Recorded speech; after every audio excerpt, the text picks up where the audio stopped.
But today, we're working on a little project that I was not anticipating. Drove the Ford to the shop today, won't start. So luckily, it decided to do this at the shop. So I'm gonna work on this thing. I know it's the starter, but I have Tab come out and while I get under it, hit the starter, but it's seized up. So I'll insert a video here of what it's doing.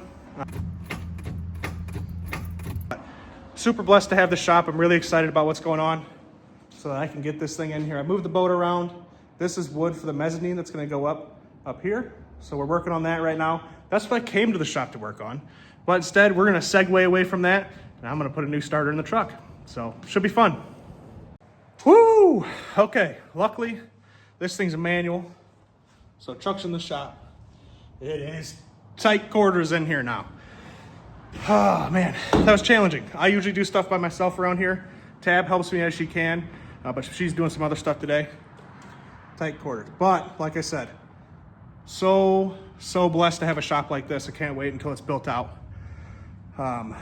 Sorry, out of breath a little bit. It took me, I had to push it back and forward, back and forward, back and forward.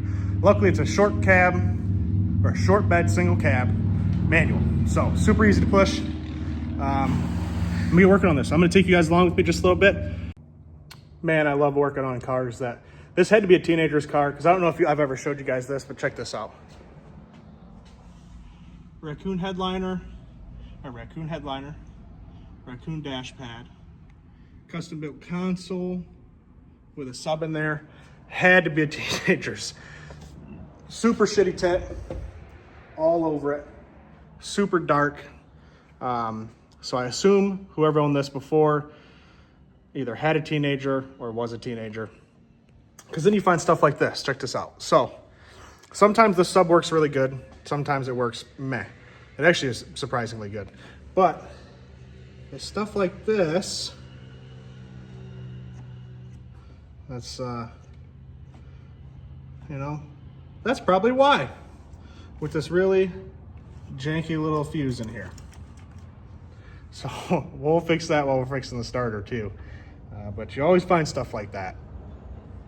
Okay, so got the starter out. I'll do a little bit more about how I took it out, but it's really easy, guys. There's 2 bolts and it comes right out. The starter's actually in a pretty decent spot on this truck. Obviously you can see here.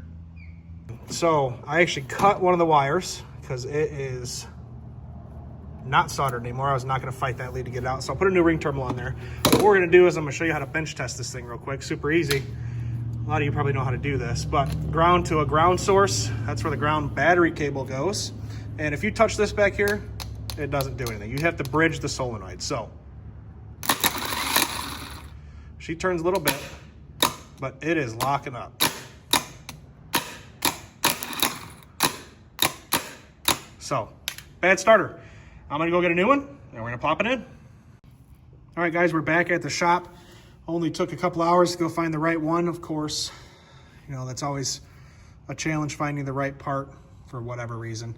I kept getting ones that had the Bendix gear in the wrong position, stuck out the nose cone really far instead of flush like you can see this one is. So this is what it's really supposed to look like.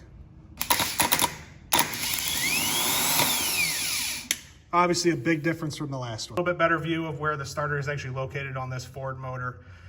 As you can see down there, you got the solenoid on top, the top mounting bolt, and the wiring going to it, and a better view of where the exhaust actually runs. Very, very close to the wiring. So I had to make sure that that was out of the way. I cleaned that up a little bit, and we're gonna see if it runs.